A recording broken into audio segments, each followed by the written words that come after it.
Nobody told you it was a theft. They called it virtue. They called it discipline. They called it the proper relationship between effort and reward. They called it faith. But what they were describing, the idea that happiness must be earned, that joy without prior suffering is morally suspect, that feeling good when you should be struggling is a sign something is wrong with you, was a theft. Disguised as wisdom. Installed before you were old enough to see it for what it was. Baruch Spinoza proved this, not as a complaint, as a philosophical demonstration, with the same precision he applied to geometry. What he found is that happiness was not withheld from you by your deficiencies. It was taken from you by systems that needed you to be unhappy in order to function. Because a genuinely happy person does not need anyone to administer access to their peace. No forgiveness to purchase. No salvation to merit. No institution standing between them and what they already are. A genuinely happy person is the greatest threat to any system of control, which is exactly why systematically, over centuries you were taught that happiness is not for you yet, that you have not earned it, that feeling good when you should be suffering is a moral failure. What Spinoza discovered is that you already have what you are looking for. You always did. And understanding how it was stolen is the only real path to taking it back. Before the theft, you need to understand what happiness actually is for Spinoza, because his definition destroys completely the version that was installed in you. Happiness for Spinoza is not an emotion that appears after you achieve something, not the prize at the end of the right path, not the absence of suffering. Happiness is the direct experience of the conatus expanding. The conatus, the fundamental tendency of every being to persevere in its existence and increase its power when it expands, when it grows, when it unfolds in the direction of what you genuinely are, produces what Spinoza calls joy, and joy sustained, deep, grounded in understanding the nature of things that is happiness. Not a state you reach, a process you live, not a destination, a signal that you are moving in the right direction. And this has one implication that changes everything. Happiness is not deserved. It is lived, or not lived. If you are not living it, it is not because you are insufficient. It is because something is blocking the conatus. Something is preventing it from expanding in the direction of what you genuinely are. And that something in most cases was placed there deliberately. Write in the comments, at what point in your life did you feel you had no right to be happy? And tell us what country you are watching from. From the United States, from the United Kingdom, from Australia, from Canada, from anywhere you were taught that happiness had to be earned. Subscribe now so YouTube keeps recommending these videos to you. Because what is coming in the next weeks goes exactly where this exploration is pointing. And without the subscription, the algorithm simply will not show them to you. The first theft is the oldest. Religion in its institutional version, not its deepest spiritual one, did something extraordinarily effective with happiness. It made it suspicious. Not directly, with more subtlety, it declared that pleasure without prior suffering is morally questionable, that joy not coming from God is a trap of the adversary, that satisfaction with the present life signals insufficient seriousness about eternal life. The result was devastating in its precision.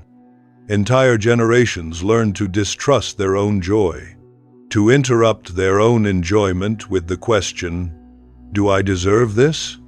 Should I be suffering more? Spinoza's observation is as simple as it is devastating.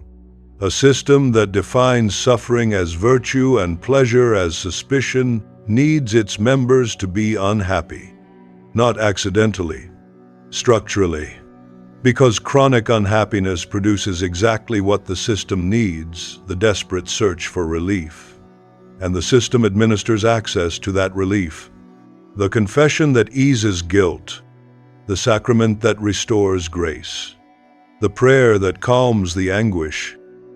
If you were genuinely happy, you would need none of it. That is precisely why the system cannot allow genuine happiness. The formula is elegant in its cruelty.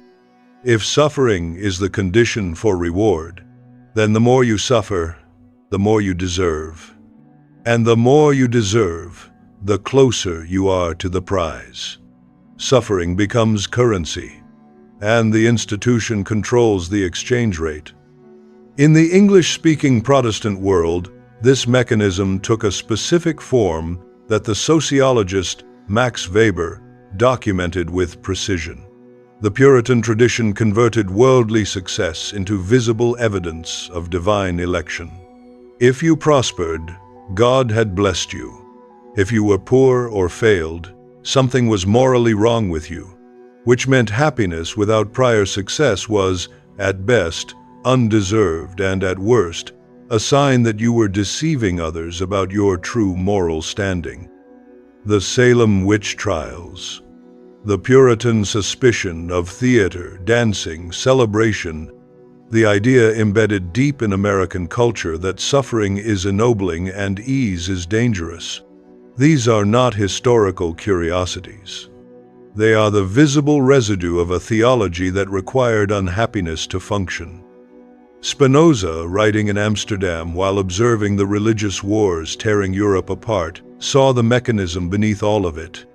The institution needs your chronic unhappiness, because your chronic unhappiness is its business model. Spinoza himself lived the precise cost of refusing to interrupt his own joy. Excommunicated at 23, cut off from everyone he knew, he continued writing, not defiantly, because the expansion of understanding produced in him a joy that the institution's punishment could not reach. He polished lenses to survive precise manual work that destroyed his lungs, and described this period of his life with a tranquility that bewildered everyone who knew him. The man the institution had declared most dangerous died at 44, at peace, having produced the most rigorous philosophical defense of human happiness ever written. What he demonstrated by living it is the same thing he demonstrated philosophically. The joy the system cannot give is also the joy the system cannot take. And that is exactly what the system cannot tolerate. The second theft is more modern and in many ways more sophisticated. The theft of merit.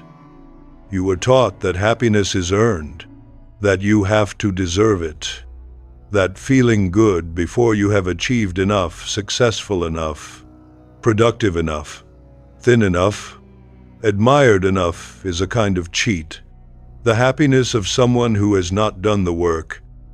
Spinoza dismantles this with a single observation. Happiness is not the prize for having performed correctly according to someone else's standards. It is the experience of operating from your own nature in the direction of your own flourishing. It has nothing to do with external merit. It is not a reward. It is a signal that the conatus is expanding in the direction of what you genuinely are. That signal is available right now, not after you have earned enough money, not after enough recognition. Now, if the conatus is expanding, there is joy. If it is contracting, there is sadness. That simple, that radical. The body deserves its own chapter in the history of this theft. The Puritan tradition that shaped so much of English-speaking culture, particularly in North America, did something precise to the body. It declared it the primary site of moral danger, not enemy territory in the medieval Catholic sense of flagellation and hair shirts. Something more subtle and more lasting. The body as the origin of impulses that must be monitored, regulated, disciplined. Desire as evidence of weakness, pleasure as the beginning of moral failure. The results are still visible in English-speaking culture today. The peculiar anxiety about physical enjoyment. The need to justify rest as productive recovery rather than simple pleasure. The inability to eat without calculating, to relax without guilt, to feel physical joy without immediately framing it as a reward for prior suffering. These are not personality quirks. They are the cultural residue of a theology that needed the body to be suspect.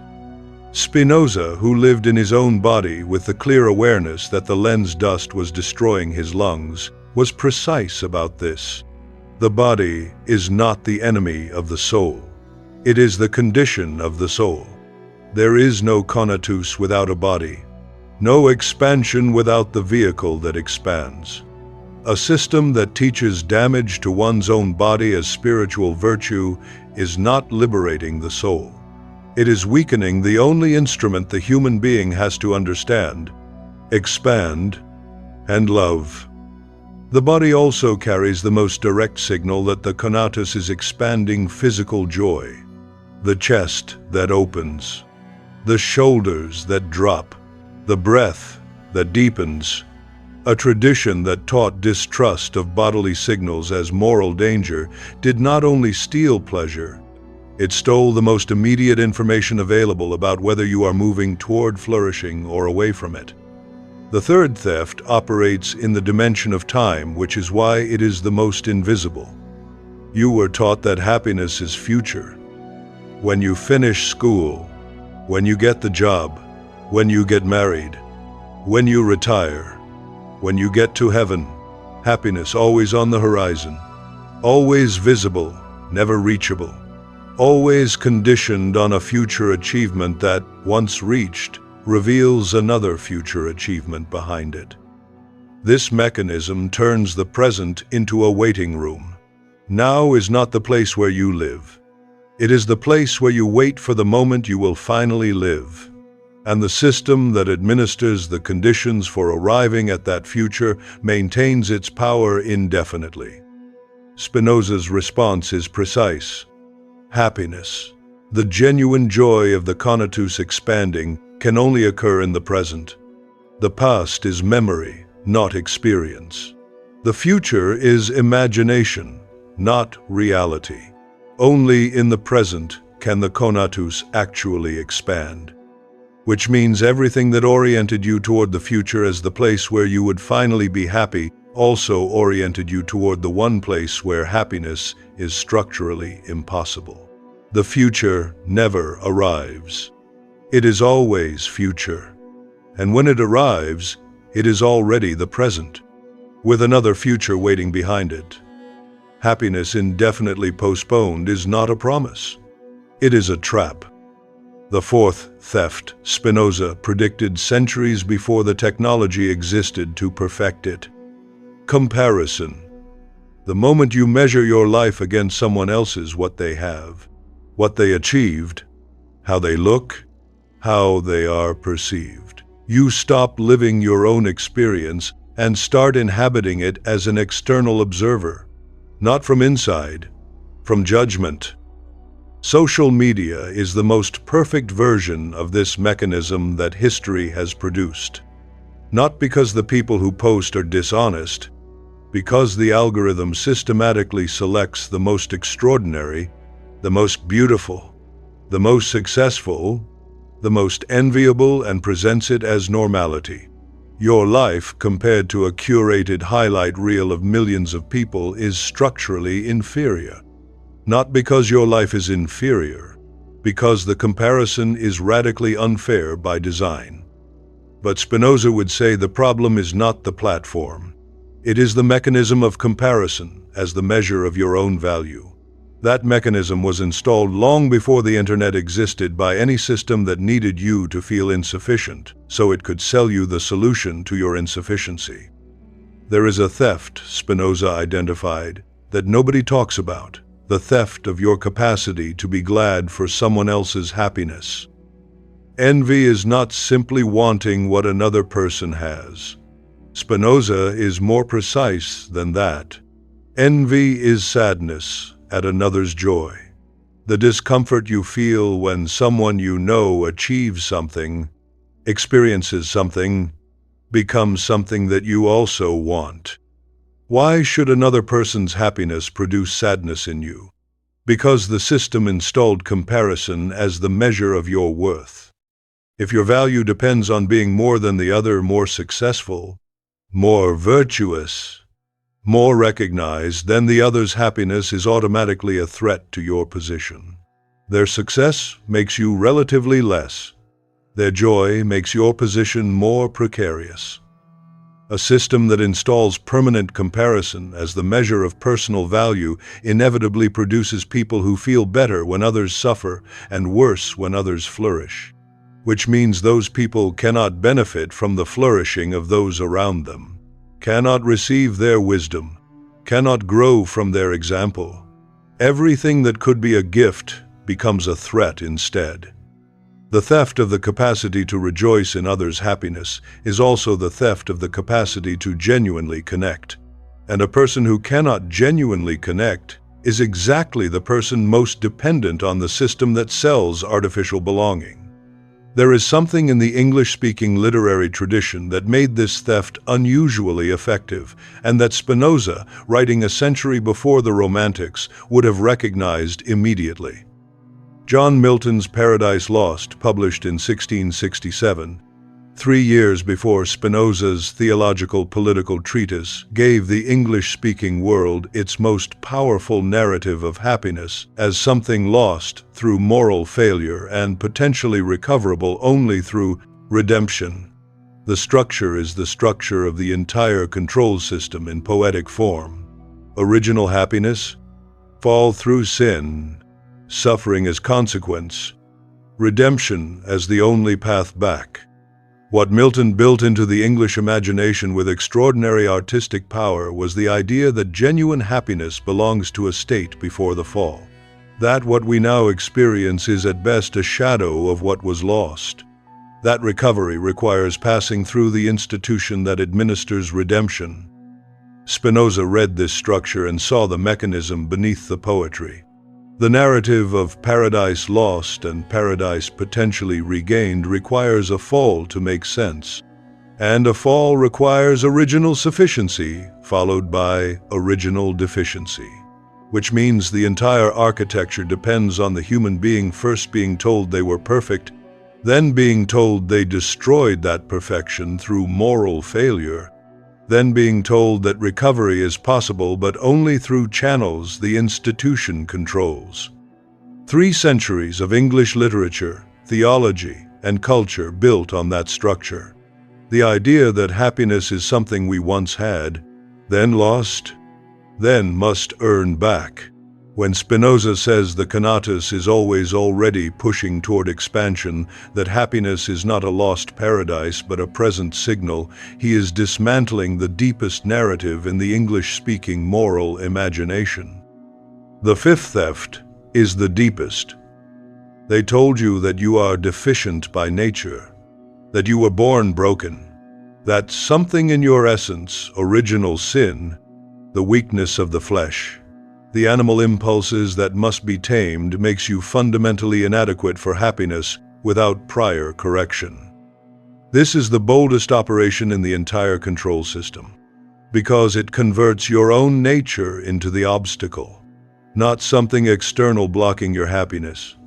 You, yourself, what you are, what you desire, what you feel, your body, your impulses, your unfiltered mind, all of it declared suspicious, deficient, in need of permanent correction.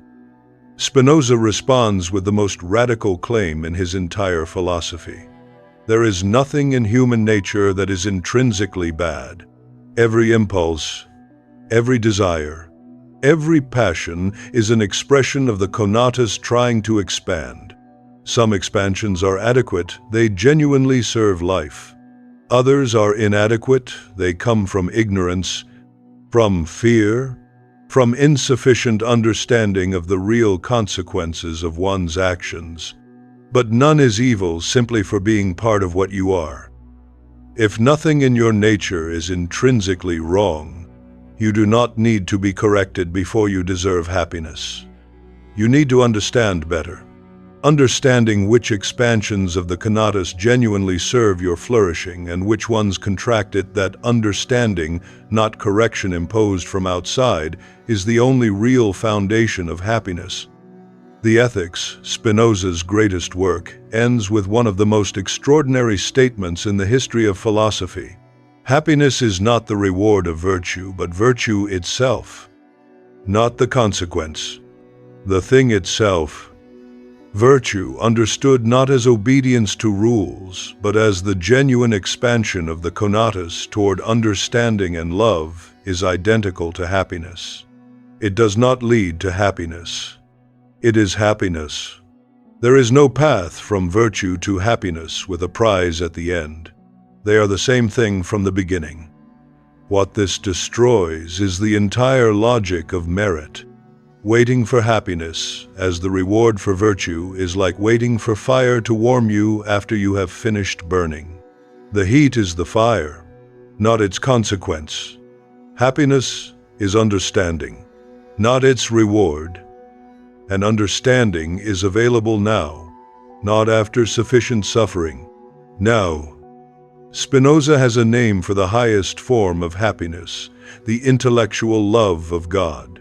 And it looks nothing like what the system promised you. It is not religious devotion. It is something far more precise and far more available. The joy that comes from understanding something real about the nature of things. Not the joy of achievement. Not the joy of recognition. The joy of understanding itself. When something clicks, when the pattern becomes visible, when what was obscure suddenly becomes clear, there is an experience completely distinct from the satisfaction of merit. It is the direct expansion of the conatus in contact with reality as it is. Without mediation, without an institution administering access, without a prerequisite condition to fulfill. Spinoza sustained this even under the most adverse conditions of his life. Excommunicated, isolated, dying at 44 from the glass dust of the lenses he polished to survive. And those who knew him described someone who radiated a joy that depended on none of those things. Not because he was insensible to pain, because he had found a source of conatus expansion that no external system could take away. The highest form of happiness is the most democratic one that exists. Available to any human being willing to orient their conatus toward understanding rather than toward the pursuit of approval. The system that stole it knew exactly what it was doing. When you feel genuine joy, spontaneous, unexpected, not manufactured, what is the first thought that appears? For most people, it is immediately a warning. Will it last? Do I deserve this? Am I ignoring something I should be worried about? Joy interrupted by guilt for feeling joy. It is the clearest symptom of the theft. Spinoza calls this the contamination of joyful passions by sad ones. When the system installs enough chronic guilt, enough distrust of one's own nature, enough orientation toward suffering as virtue, the result is a person who cannot sustain their own joy, who converts it into anxiety before it can fully develop, who learns to distrust their own moments of expansion as if they were traps rather than signals. This is not an individual psychological failure. It is the exactly predictable result of decades of absorbing the teaching that happiness is suspicious. There is a symptom of the theft so common in English-speaking culture that it has been normalized into an entire genre of self-help literature, and Spinoza identified it 4 centuries before the genre existed. When you feel genuine joy, spontaneous, unexpected, not manufactured, what is the first thought that appears? For most people, it is immediately a warning. Will it last? Do I deserve this? Am I being irresponsible? Is there something I should be doing instead of feeling this? Joy interrupted by guilt for feeling joy. The clearest symptom of the theft. The entire self-help industry, worth billions of dollars, built almost entirely in English-speaking countries, exists to solve a problem it could never name correctly. That people cannot sustain their own happiness because they were systematically taught to interrupt it. Every technique, every gratitude journal, every 5-step method offers to restore happiness from outside, which is exactly the same structure as the religious system that performed the original theft. First, you are made to feel the happiness is missing. Then you are sold access to it. Spinoza's answer is different in kind, not just in degree. The happiness is not missing. It is being interrupted. Stop the interruption, understand the mechanism that produces it, and what was there all along can finally unfold. The theft of happiness is never only individual. The conatus of one person does not expand in a vacuum. It expands in relation to other conatus. People who genuinely flourish strengthen the flourishing of those around them. A system that produces chronic unhappiness in its members does not only control individuals, it weakens the collective capacity to resist that control. A community of genuinely happy people acting from understanding, expanding their conatus in the direction of what they genuinely are, is a community that does not need what the system sells. A community of people who feel perpetually insufficient, perpetually seeking the relief the system administers, is a perfectly controlled one. The theft of individual happiness is always, simultaneously, the weakening of collective resistance. There is a consequence of the theft that nobody mentions. It also stole your capacity to love genuinely. The love the control system prefers is the dependent kind, the love that seeks in the other the completeness it lacks, the love that needs to be reciprocated to exist, the love that makes the other the condition of your own happiness. That love produces dependence, and dependence is exactly the vulnerability the system exploits. Genuine love for Spinoza is born of the conatus expanding, not the love that seeks to fill a void, the love that arises from fullness, not the love that needs the other to be well, the love that wants to share with the other the good it already has. A person who does not allow themselves to be happy, who systematically interrupts their own joy before it can develop, cannot love from fullness. They can only love from need. And love from need converts the other into a resource rather than a person, into someone who has what you lack instead of someone to share what you have. Recovering happiness, stopping the interruption, is also recovering the capacity to love genuinely. That is the most subversive politics that exists against any system of control. People who genuinely flourish and want those around them to flourish too. The collective dimension of stolen happiness in the English-speaking world has a specific shape that Spinoza's analysis illuminates with particular precision. The culture that emerged from Puritanism did not just steal individual happiness. It built an entire civilization on the substitution of happiness with productivity. The Protestant work ethic, which Max Weber documented as the psychological engine of modern capitalism, converted labor itself into the highest form of virtue.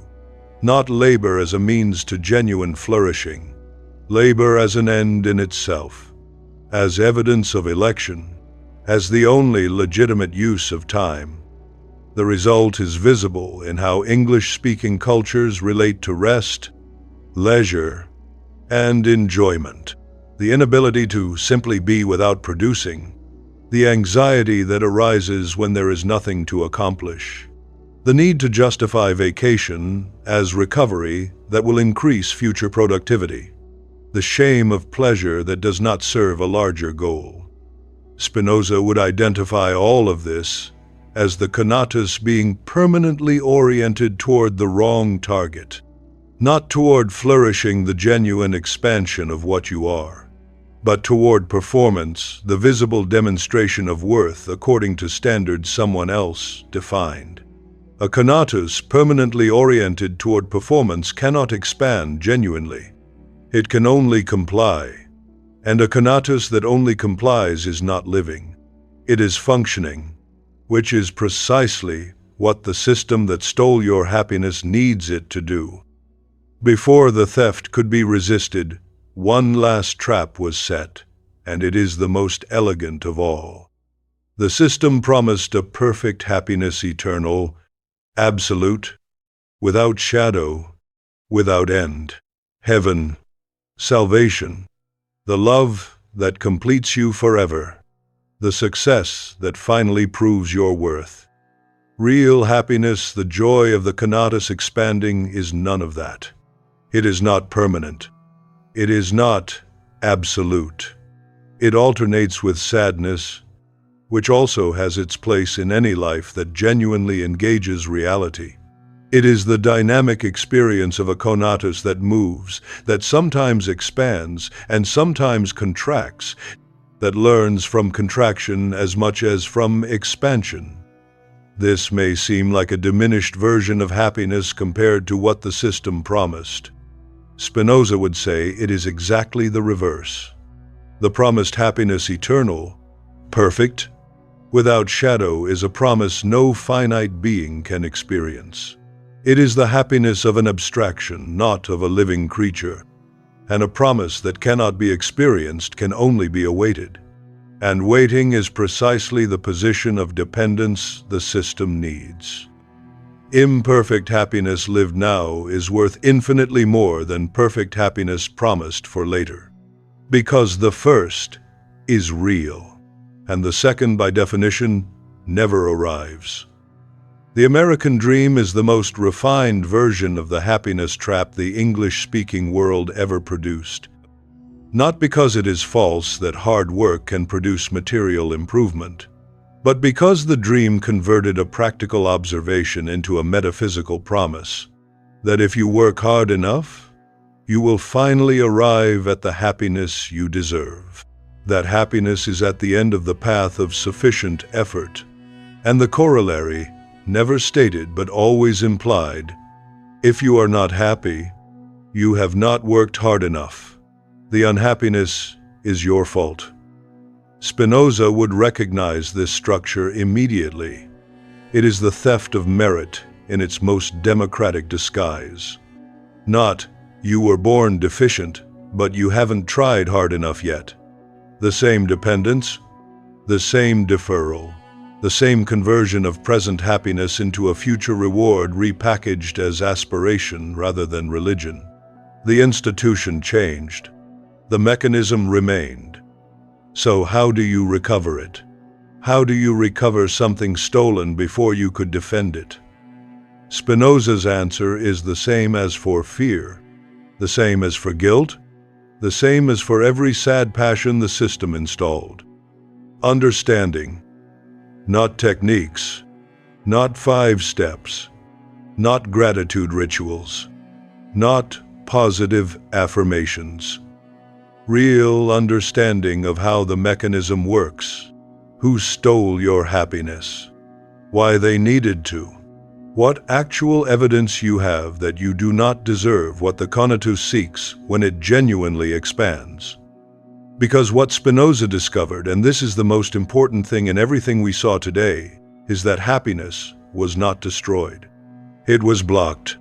The conatus is still there, still pushing, still generating signals of joy every time it finds an opening. What the system installed was not the absence of happiness. It was the systematic interruption of the happiness that was already there. Understanding that mechanism does not create happiness. It stops interrupting it. And when the interruption ceases, what had been there all along, waiting, pushing, looking for an opening, can finally unfold. The resentment toward those who stole your happiness is understandable.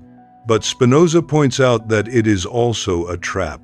Resentment is a sad passion. It contracts the conatus and orients it toward the past, toward what was done, rather than toward the present. which is the only place where happiness can exist. The institution that installed the guilt may no longer have political power over you.